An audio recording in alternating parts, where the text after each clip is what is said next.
Hey y'all, and welcome. You're listening to the Cowgirl Confessions podcast. I'm your host, Dakota Dawn Johnson, small-town cowgirl with southern roots, blazing a trail as a Midwest ranch wife, mama, and businesswoman. The mission of Cowgirl Confessions is to share the wonderfully wild and western life stories of cowgirls from all walks of life. We'll talk about the highs, the lows, and everything in between when it comes to navigating careers, cowboys, kids, and cattle. Legendary cowgirl Dale Evans said it best: "Cowgirl is a pioneer spirit, a special brand of American courage. The cowgirl faces life head-on, lives by her own lights, and makes no excuses. Cowgirls take stands. They speak up. They defend the things they hold dear. A cowgirl might be a rancher, a barrel racer, a bull rider, or an actress, but she's just as likely to be a checker at the local Winn-Dixie, a full-time mother, a banker, an attorney, or an astronaut. If you're into wet saddle blankets, talks with God, buckets full of laughter, and the life lessons learned in the process, kick off your boots and settle in. I pray these stories encourage, empower, and give you just the leg up you need. Here's to embracing the cowgirl state of mind, no matter how wild and western life may get along the way." Welcome to another episode of the Cowgirl Confessions podcast. Thank you so much for joining us. Today's guest is somebody just so special and has really allowed us both to take a stroll down memory lane, if you will, to when we first met back when we were college rodeoing at Troy University a few years ago, I'll say. So I have Whitney Keller with us today. She is a Florida native, but currently calls Georgia home. She's the manager of a rental and leasing company called Southeast Utility Trailer. And why I think Whitney is just like an excellent guest to have on the show, and you guys hear from her, is because she is a cowgirl, a wife, a mother, a businesswoman, and she is navigating all the things we talk about on this podcast: careers, cowboys, kids, and cattle. And she's doing it with just a love for her family, the opportunities that she's been given. And she's doing it knowing like that what she signed up for, it's not the easiest route. And I think that's what's really beautiful about surrounding yourself with people like Whitney and other women that are on this journey of, we're not trying to do all the things necessarily at the same time. We're trying to do our very best with what God's given us and showing up and using those skills, to bless our families and bless those around us. So Whitney, thank you so much for being on the show today. Dakota, good morning, and thank you so much for having me. I had just mentioned a few moments ago that I am so honored that you have asked me to be on here. I sometimes don't feel like I'm the most interesting person in the world, but we do all of those things that your podcast just encompasses. So I'm so thankful that you've asked me to be on this morning. You bet. Okay, I mentioned briefly just now that we met through college rodeo in Troy, Alabama, and I'd like to go there for a minute, Whitney, because and I think this will lead us probably into your origin story with horses and all that. So feel free to kind of dive in the details with us. But for our listeners, we first met in college, and I remember thinking when you showed up as a freshman, because I'm a few years your elder, we'll leave it at that.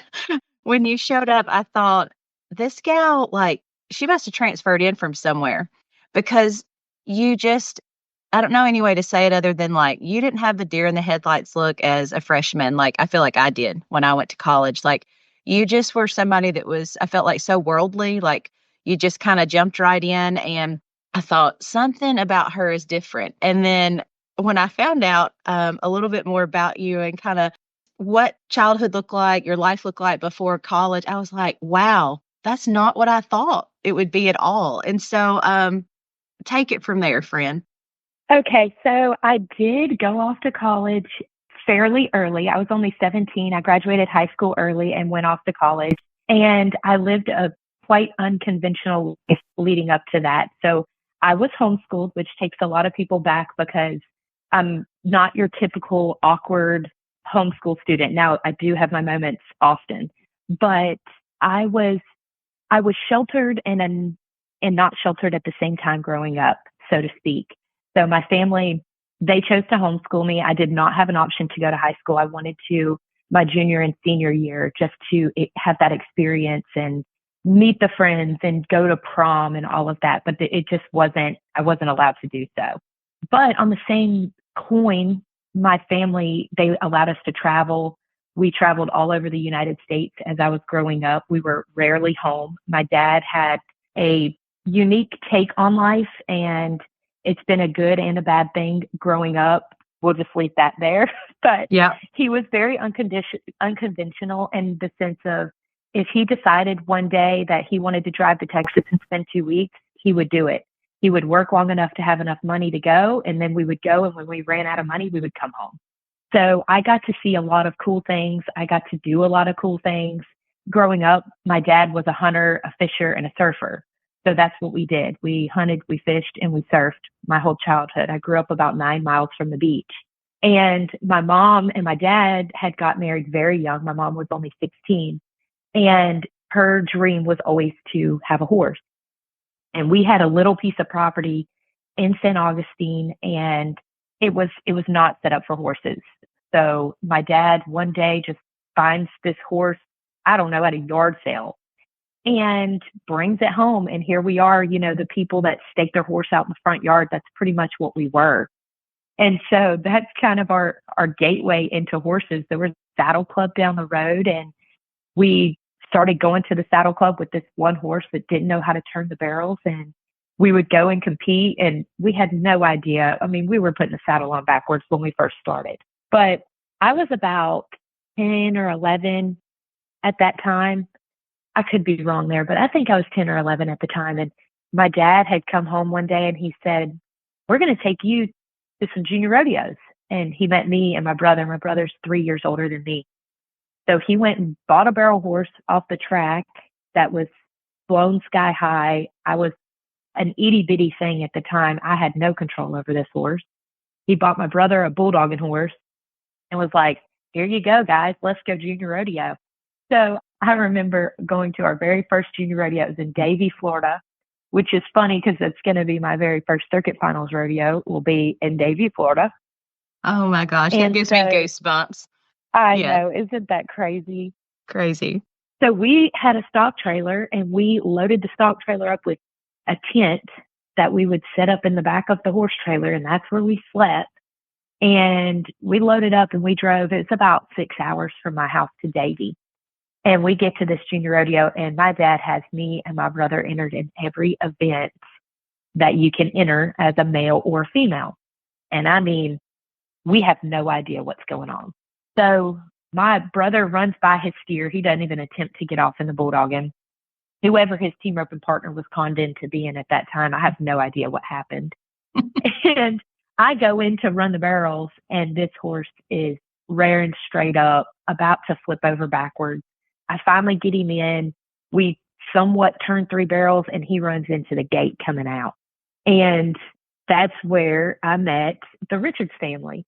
Lavon and Cindy Richards, they had met my mom in the stands that day because my mom, we were a redneck family, okay? And we had packed summer sausage and cheese. Like we had a picnic packed. We weren't going out to eat. We were camping. Mm-hmm. And Miss Cindy Richards had found my mom and she thought, "Oh, can I try some of that?" And there they hit it off over summer sausage.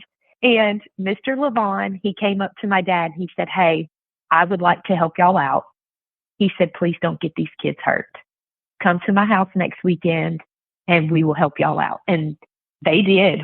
I spent many summers at their house, many days at their house, and they taught us how to correctly saddle a horse, how to correctly take care of a horse. I mean, I'm sure when we showed up there, people were like, "Let's call animal control," because we didn't even know what to feed a horse. So that's kind of how I got my start. And we went from there. And to this day, the Richards family are dear friends of ours. Oh, Whitney, I so appreciate you sharing those just very humble beginnings, but I think it's so important that any opportunity we get, we share those parts of our story. They're all going to be a little bit different, but that in itself gives people that are getting started, that maybe want to get started, but they still don't know how or when, like, kind of gives them that leg up unknowingly just by us being willing to share that. And it's like, we didn't all start with these really nice horses and living quarters trailers and trucks. Like, it doesn't start that way for most people. So, Oh, that's so true. And where we live, we're just south of Atlanta now, and it's barrel racer country. So I'm only 3 minutes from Perry, from the National Fairgrounds. And I mean, they have barrel races every day. So we get a lot of little girls asking, do you give lessons? And could you help us out? And my time doesn't allow me to help the way that I would love to, especially, I mean, I love to see little girls and little boys start roping around here. So Mm-hmm. I've been talking to Clint about this a lot of how can we set aside some time each week just to help somebody that asks, just Yep. because that's where I was. If somebody hadn't have come up to me and said, hey, I want to help you out, I mean, I would have never gotten into rodeo. I would have quit. I would have gotten hurt. This road would have stopped a long time ago. And just because one person came up and said, hey, let me help you, it led me into this. It brought me to Troy University. It brought me a husband. It brought me all my dear friends like yourself. So it's just a wonderful world that takes one tiny open door and you're just in it for life. Yeah. Oh gosh, that it's like getting me all up in my feels thinking about the domino effect that happens when it's just like one small act of kindness, or even in the case of like, I cannot watch this train wreck happen in front of me. And I'm saying that because I was a train wreck myself in many ways, kind of getting started out and depending on what horse I was on.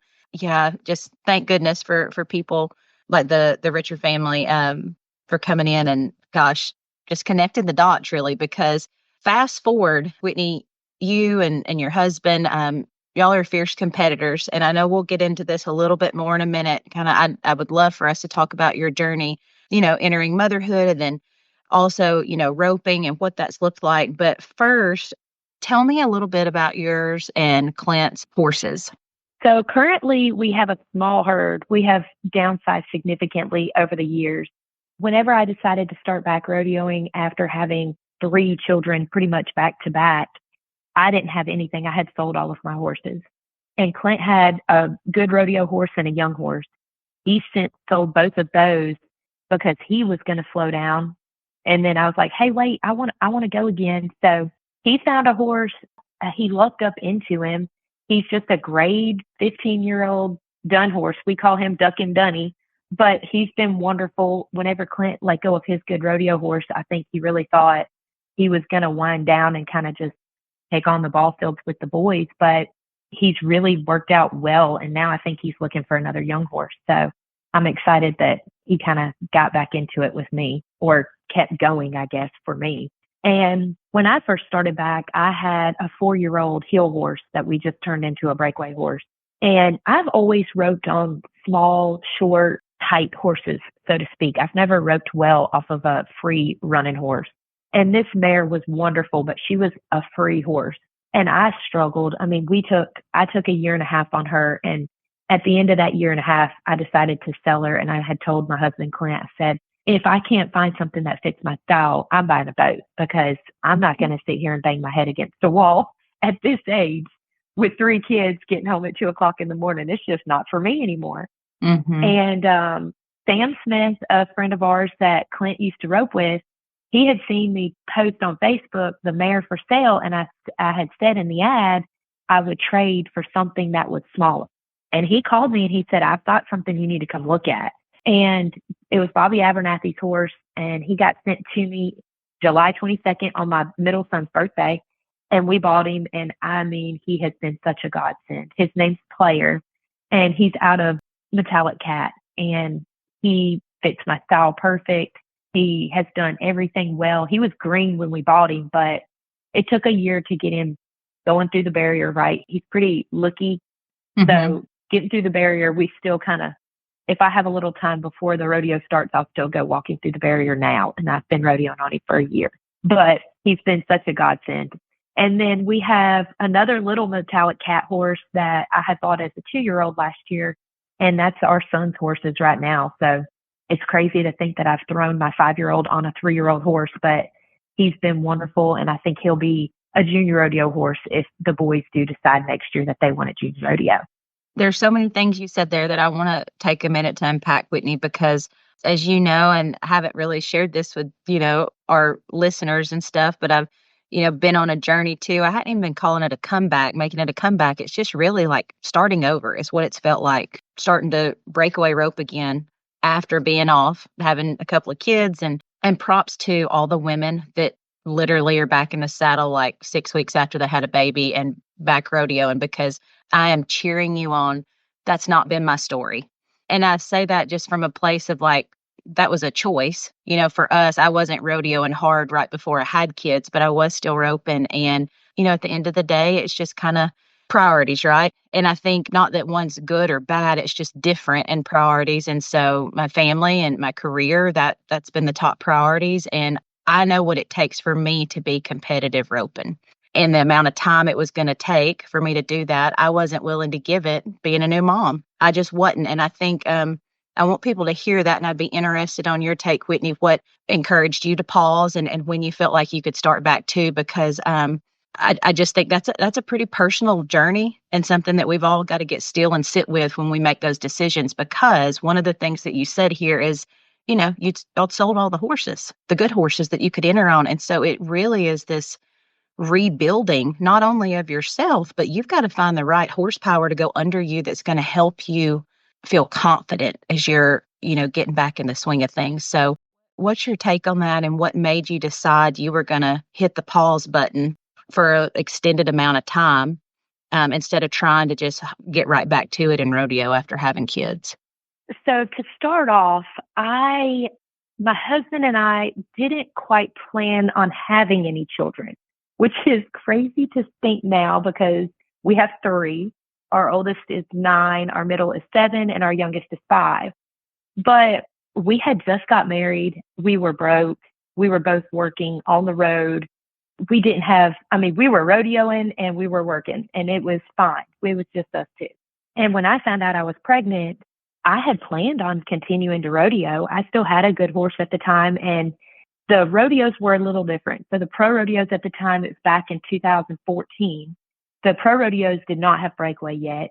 Thanks to you, the IRA rodeos had started adding breakaway pretty much to every rodeo. So that's what we were doing. We were IRA rodeo and a PCA rodeoing. And I hadn't planned on stopping, but when I got pregnant, I was super sick and I couldn't drive a car, much less get on a horse. So I had quit immediately. I didn't ride any through my pregnancy. And once I had my first child, I went right back to it. I did. I was right back on 4 weeks later, and I rodeoed the rest of that year. And that was the last finals that I had made. It was in 2015 at that time because I had already had the baby. But after that, I got pregnant fairly quick after, and I was sick again. And at that point, I was on the road. I was traveling 4 days a week. Clint was on the road traveling, but he was having to come home and take care of the one baby fixing to be 2 babies. So that's when I sold everything. And I was like, we just don't have the time. We don't have the money. I'm going to have to take a step back for my family. And so we had our second child, and then we had our third child not too long after. And in the meantime, I had some young horses that I played around on. So I never really quit riding. I just quit competing. I would enter here or there if I could find somebody's horse to ride, but it was just a time and a money thing. We weren't financially stable enough to do what we wanted to do. If we didn't have some sort of living quarters, I wasn't dragging 3 young babies around in a truck. So it was hard personally because I went from, rodeoing for the last 10 years of my life to what do city people do? What we cook out on Friday night and we're in the bed at 9 o'clock on Saturday. Like I had never done that before. And so whenever my youngest was, I don't know, he was 1 or 2, I had some young horses. And so Clint was rodeoing pretty heavily again at the time. So we had a blast. We went on the road with him and just circuit rodeo. And then they had gone out to Houston and San Antonio and all last 2 years ago. But we had a blast. And that's when I was like, I want to try this one more time. And I don't know what I was thinking. I probably shouldn't have even done it. But I said, I'm going to give myself 2 years. If I can't make the circuit finals in 2 years, then I'll quit again, keep some young horses to ride with the kids, but I'll be done competing, so to speak. Because, man, when I started back, breakaway roping was a different sport. When I had quit, ultimately back in 2015, The scores were long. The calves were fast. I mean, you had to ride and rope, and not that you don't now. You just have to ride and rope a lot faster. You know, we used to would be 2.5 at a rodeo, and you were winning first everywhere. If you're 2.5 now, you're in the 3D. Yeah. So it was a totally different sport getting back, and I definitely have struggled. It has been a very humbling experience for me.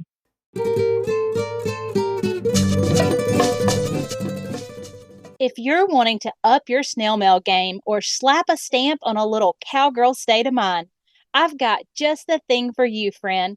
You can find a unique selection of custom postcards on my website, dakotadawnjohnson.com, that are guaranteed to help give the cowgirls in your life just the leg up they need.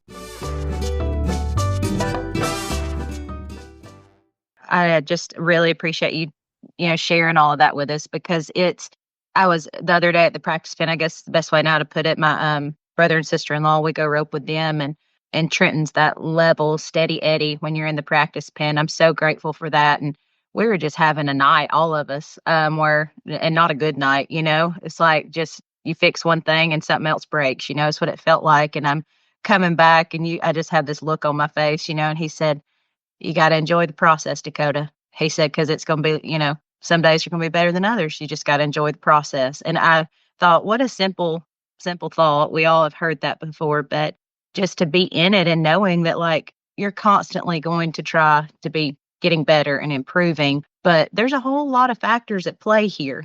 This is something I'm wondering, Whitney, whenever you were trying to practice and whenever you never really quit, like you said, but when you started back competing and all, what is it like for you at the practice pen and navigating the mom?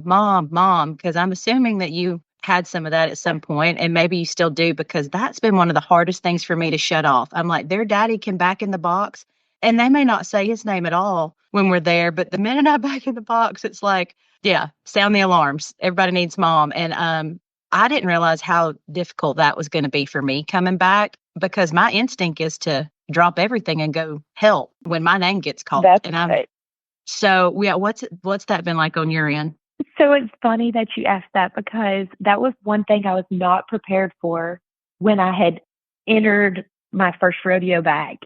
Is I'm backing in the box, and it's just a little open rodeo. It's nothing, but I was so nervous.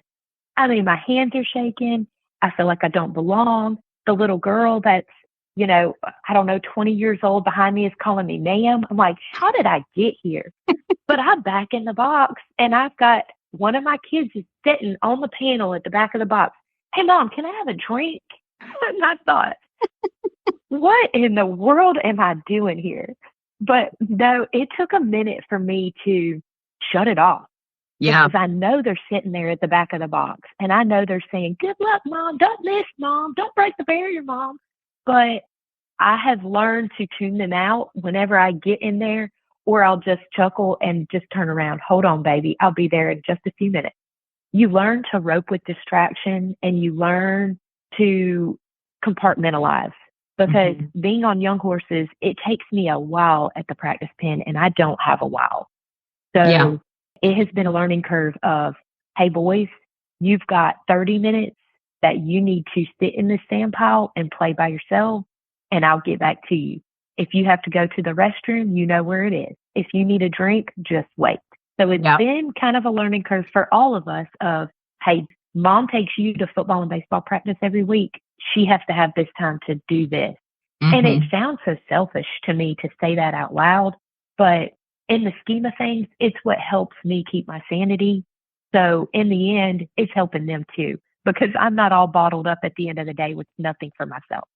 Absolutely. And that independent playtime, there's so many things that I've always been a horse girl at heart, and feel like I learned some of life's best lessons, through a horse. But with me starting back roping and everything, I never imagined how, okay, we invested in this horse, and this could take us down a whole nother topic, Whitney. But, just when you're doing this with your spouse, because that was very different for me watching, because I didn't watch two parents pursue the horse and rodeo dream for either one of them. Like I watched them encourage me, and my mom, be behind me on that. But like doing this with my husband and then us doing this, with our kids. And that whole dynamic, I've learned so much, and it's been so good for our family for multiple reasons, and one of them being what you said is, like, setting some of those boundaries, and independent play is good, and watching, our kids, they're 5 and 3, and, they're right there at the arena with us, but playing with their cousins and stuff because it's like they can do that, giving them that level of independence, and then I was telling somebody the other day, it's allowed my husband and I to really work on our communication skills when we are at the practice pen and outside of there, but just it's given us, like, not to try to make this sound all fluffy because it's not all fluffy. We know that, right? It's a lot of hard work. It's time. It's an investment of all your resources to try to make a go at this. But this time around is so different and it's so fulfilling in ways that I never imagined it would be when you're trying to navigate it all. But it's like you're fighting not necessarily anybody other than just kind of fighting the system in order to carve out that time for you as a cowgirl. That's right. And I just am so thankful that we've been given this opportunity to raise our kids this way. And whether they all ride right now, and my oldest is showing interest in wanting to enter some junior rodeos. And we've set some boundaries on this is what you have to do before we will take you to a junior rodeo. And he's working on it. But I'm so thankful that we have this opportunity because rodeo and the Western lifestyle as a whole, it raises such tough, determined, responsible children. Mm-hmm. Not that we have this parenting thing figured out whatsoever, but the rodeo world and all of our friends in that world, our kids are more responsible than just the average kid that just goes to school and plays video games. Because when we say stop, it could mean life or death. It could mean you're fixing to get kicked by a horse. Mm-hmm. Whereas city kids don't understand that. They don't understand that their actions have direct consequences as much as Western kids do. So every time I think, why did I start back? I just have to remember because we're raising good kids, we're raising responsible kids, and we're teaching them what it takes. And we're teaching them that your parents have to be competitive at something too, whether it's work or life or rodeo or another sport. To show your kids that you can be competitive, it kind of puts something in them that encourages them like, hey, I need to step up my game. If mom and dad are out here doing this, I need to go and do this. Mm-hmm. Yeah, it's one of my favorite lines, parenting quotes that one of my mentors says is, it's what's caught, not what's taught. And it's like, what are they seeing you do every day? Like, because that's what they're going to catch on to. It's not always the things that you're trying to hammer into them, just saying they're watching. And so I love that and couldn't agree with you more, Whitney. And okay, speaking of watching a parent, their parents be competitive, you mentioned a little bit earlier that you're going to be going to your first circuit finals in Davie, which is where you went to your first junior rodeo. And for some of our listeners, they may not be as familiar with what the circuit finals is and stuff, Whitney. So share with us about this exciting time and what it's looked like qualifying for your first circuit finals. So the WPRA and the PRCA is broken up into circuits for the average person to be able to make a finals within the Pro Rodeo Association. So you've got your national finalists in your national standings, which are people that rodeo full time, like Trenton. I mean, Dakota can speak on this, at great lengths. But the circuit rodeos are really geared towards the working man, somebody that's not rodeoing full time but still wants to pro rodeo. So I had bought my permit last year and I got it filled, but I didn't even come close to making the circuit finals last year. And so I had bought my card again this year, and I had told, like I had said earlier, I gave myself 2 years to make the circuit finals. That was my goal, to say, hey, maybe you do belong here. Maybe you can come back. And I don't know how I made it this year. There were 4 rodeos at the last weekend because the circuit rodeos or the pro rodeos, they cut off on September 30th and then the new year starts on October 1st. So the weekend of September 30th, there were 4 circuit rodeos. So we were split. There was about 7 of us trying for the last 2 or 3 spots in the breakaway roping. And I was one of them. I was 15th, I think, going into that weekend, and the top 12 make the circuit final. And I did not rope. I was entered in all 4 rodeos, and I could not make one of them. I had to turn out of one of them for sure. But my thought process was, if I do good at the first 2, I'm going to turn out of the last 2 and just let the chips fall. Well, that didn't happen. I did bad at the first 2, turned out of the third one, and then I had to win the last one. And I guess God just wanted to tell me not to quit, because he let me win that rodeo, but it wasn't because of talent. It was not a very talented run, but I was so thankful that I was able to make my first circuit finals, because I was done after that weekend. I had had enough. Mm-hmm. Oh, man. So when y'all been rodeoing, and when you were rodeoing that weekend, was it you, Clint, and the boys trying to go to all of them, or were you in the truck with other breakaway ropers?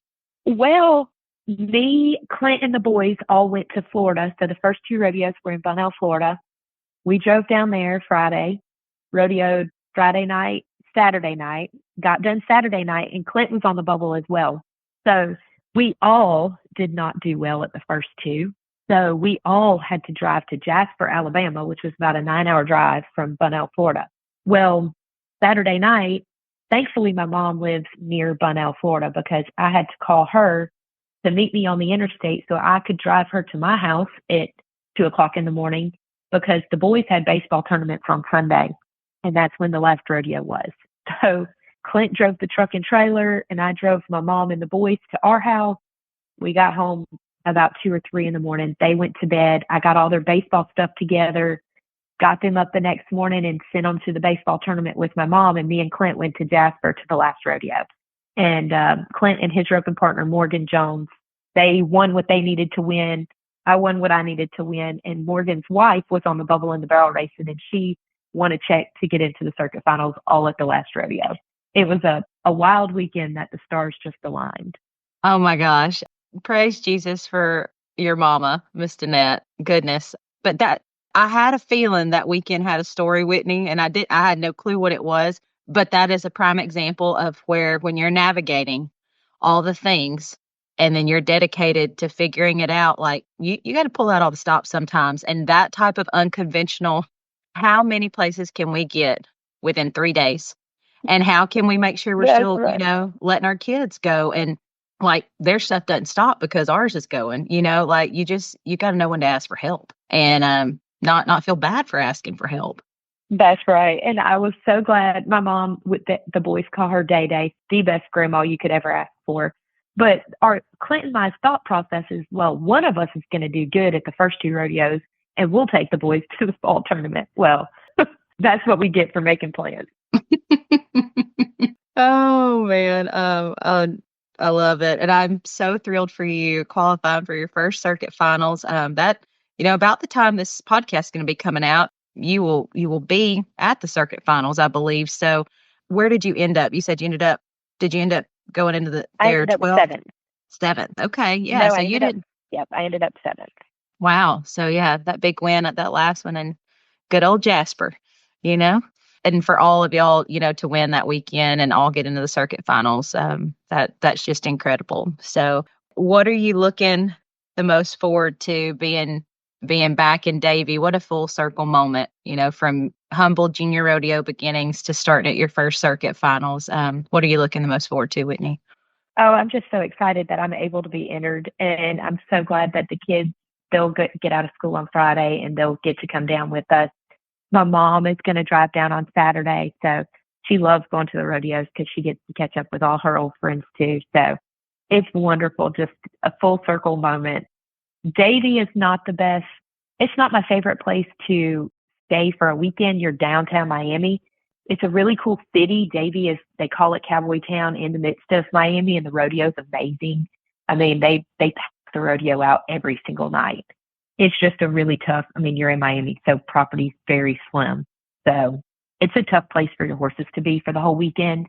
But I'm just so excited that we all get to go down there as a family and compete. Yeah, it's going to be a great weekend of memory making. And I'm just so glad your mom's going to get to be there and experience all that with you. Whitney, we were talking before we push record about just some of the things that you've had to overcome as a competitor. And, we kind of have touched on this a little bit as far as having, your kids sitting on the box and you questioning, what am I doing here? This girl's calling me ma'am behind me. How did I get here? But I would love to know, what do you do now as far as trying to get your mind right when you're ready to rope, and if there's any advice you have for somebody listening. Heck, I'm up for it. Just what's that thought process like, helping you get ready, and what have you had to overcome?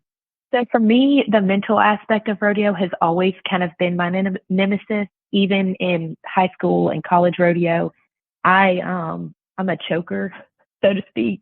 So somebody had given me the book, The Inner Game of Tennis, a long time ago. So I try to listen or read it once a year, just to kind of remind myself the processes of calming your mind down, whether it's in competition or in business. I'm very competitive as far as business goes as well. So sometimes I have to slow my mind down and I have to really think about the process of what I'm fixing to do, whether in the arena or in the office. So this year with rodeo, I kind of halfway through the year, I kind of took a step back and I was like, you are being way too uptight. You're taking this way too seriously. I mean, this ultimately is my hobby at this point. So I had to get out of my head of, you don't belong here. You're not good enough. You're too slow. All of those thoughts that were going through my head when I was backing in the box, I kind of had to let that go this year. And I did find, this is so silly, but I put a piece of gum in my mouth before I go in the box, and it just kind of keeps my mind off of like, don't let your rope go mid swing, all those negative things that can come up. And that's one thing the book teaches you is, don't tell yourself not to do something. Like, don't sit down when you're throwing. Don't tell yourself that. Say, I'm going to stand up when I throw, or I'm going to be up when I throw. So that's kind of what I took throughout this year, is just to calm down, not take it so serious, and just think about the things that I can control. And if I can't control the outcome, just let it go. Walk out of the arena with a smile and stop being so angry about your roping. Because I had got to a point where I was so frustrated that I was really on the verge of quitting again back in March. And I was like, this is fun. We're taking our family across the Southeast. We're having a blast doing this. When the outcome's not what I want, just put a smile on my face and move on. That book is, and we'll put the link to that, The Inner Game of Tennis, in the show notes. It's a book I wish that I would have gotten long before I did. And I feel like it's a little bit of a best kept secret in the rodeo world, because, it's tennis, but the whole concept of it is so helpful. And I haven't read that book in a few years, so I'm going to have to dust it off and get it back out, because I'm sure it would hit a lot differently now than it did when I was, 22 or 27. So, yeah, thank you for sharing that.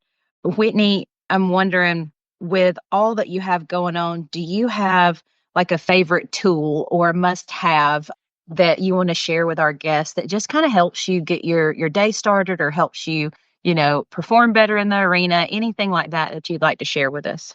Yeah. So the biggest thing that I use on a day-to-day basis, just to keep everything in line and my entire life in order, is our Alexa in our kitchen. It's so funny to say, but it keeps my grocery list. It keeps my calendar. Sometimes it doesn't bode me well because the children can Google on it. So they'll be like, hey, Alexa, what day is it? And if I tell them, it's Halloween's in 4 days, and Alexa says it's in 5, Mom, you lied to me.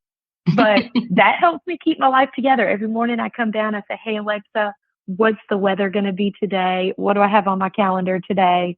And it really helps me get my day started, and I actually know which direction to go in, because lately we've got kids in 2 different sports. We're trying to rodeo a little bit, and Clint and I both have our full-time jobs. So some days when I wake up, I don't know which direction I'm going. I don't know which state I'm supposed to be in. So that's the biggest tool that I found as a mom, is get an Alexa, put it in your kitchen, and use it. What a great life hack. I love that. And one of the other things that, as we were visiting about, travel tips, what travel tips do you have, whether they're rodeoing or not? When you got littles in the vehicle with you and you're covering a lot of miles, what are some must-haves or must-dos? Okay, so this more than anybody. You have to have snacks and drinks in the truck.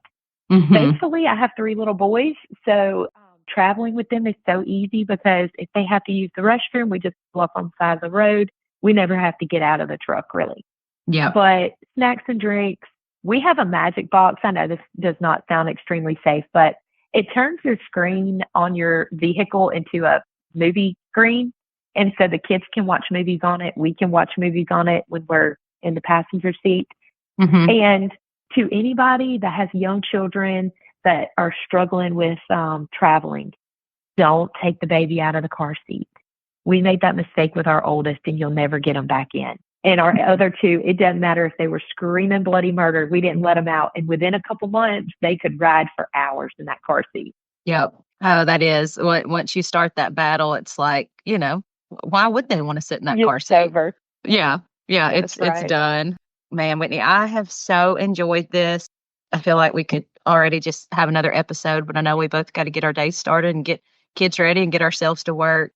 I'm so proud of you. And I don't say that because of you making the circuit finals. I guess I want to just clarify that. But I'm thrilled for you that you're getting to experience that. But I'm just proud of you and the life that you've created. You and Clint and how you're showing up, not just for your family, but I think outside of your four walls, understanding that there's a lot of us that are seeing what you're doing and being like, you know what, she's making a go at it. She's doing it. And we know it ain't easy. And just giving us kind of that encouragement that if this is whether we want to rodeo or we want to be the boss in the business world or whatever it is, like we can do it. There are sacrifices that will have to be made, no doubt, but you can do it.